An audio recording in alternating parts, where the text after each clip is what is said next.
Red thread fungal disease can destroy the appearance of any lawn.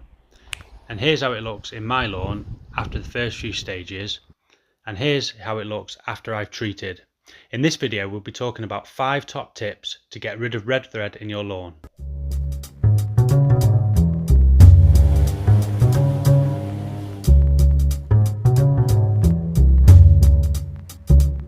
Red thread is one of the most common fungal diseases that you can find in the lawn. It's caused by a fungus that will attack most different types of grass. It's particularly aggressive on red fescues, but it'll attack grasses right the way through the range, and it'll often be found in wet summers where the soil is lacking nitrogen and is suffering from poor aeration. At first you'll start to see some pinkish spots forming on the grass blades. These can clump together and will often turn into a brown or bleach type of colour, and it can spread right the way across your lawn. The patches are normally around 10 to 30 centimetres, but they can also spread to a much larger area.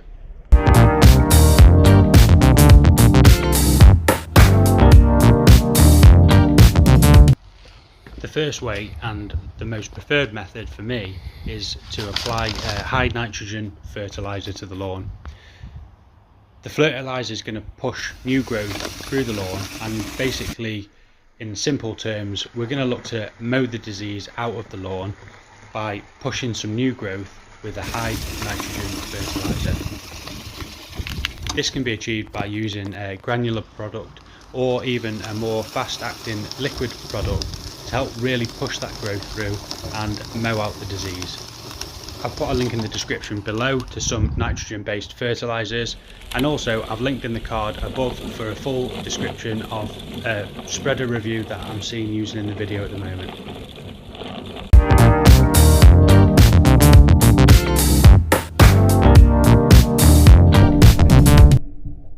The second tip is around use of a liquid seaweed type of product. Whilst the seaweed itself isn't necessarily going to cure the fungus, it's used as part of an overall maintenance regime on the lawn, and it can help by applying it in a spraying method to increase the plant's resilience to disease. And it can promote good plant growth, especially when it's combined with some of the other methods linked in this video.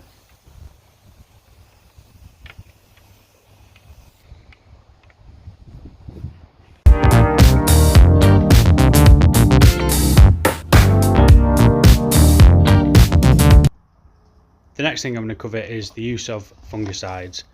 For a DIY gardener, there isn't a great deal of choice for use of fungicides, but this particular one by Bayer Garden is a soluble sachet which basically dissolves directly into 1 litre of water, and it can treat both red thread and fusarium patches.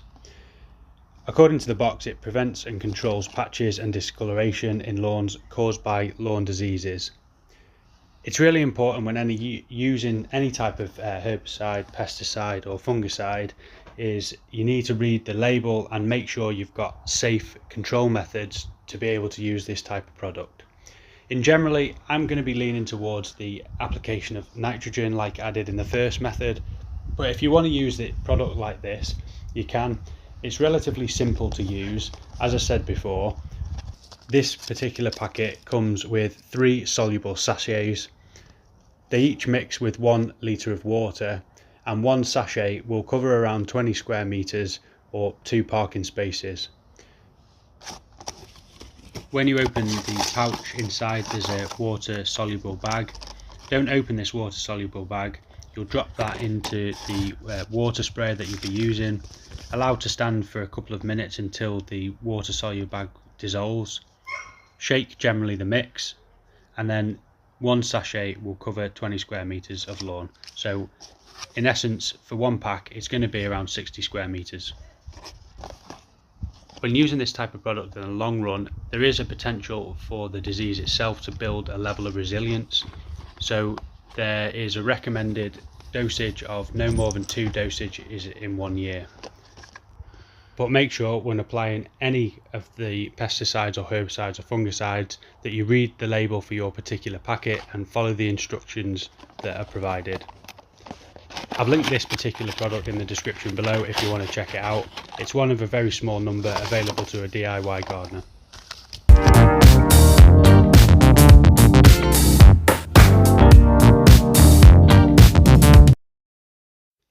The next tip is another cultural control method, which is around aeration. You want to keep your lawn as aerated as you can. You can relieve compacted areas with a fork or a hollow tine or even a soft tine aerator like this, and providing a level of aeration to the plant will improve the airflow and reduce the likelihood of disease. Similarly, you can also use a scarifier or a rake to bring out some of the thatch to improve the airflow of the lawn.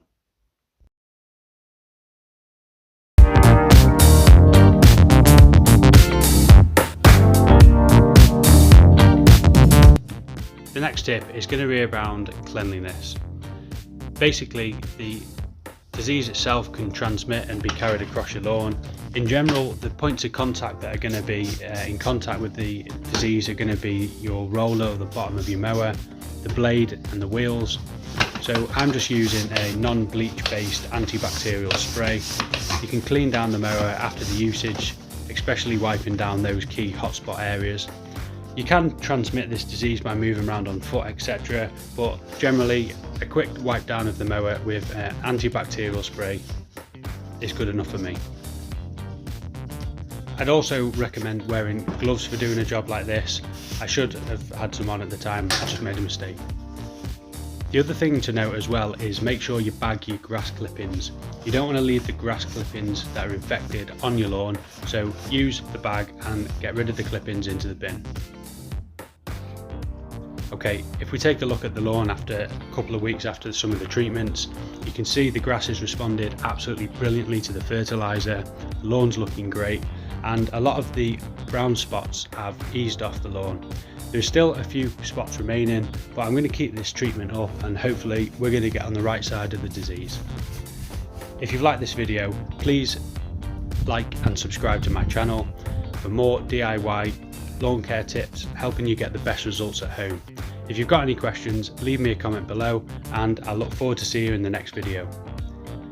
Here's some videos in the meantime that I think you might like, and don't forget to subscribe to the channel and drop me a comment down below.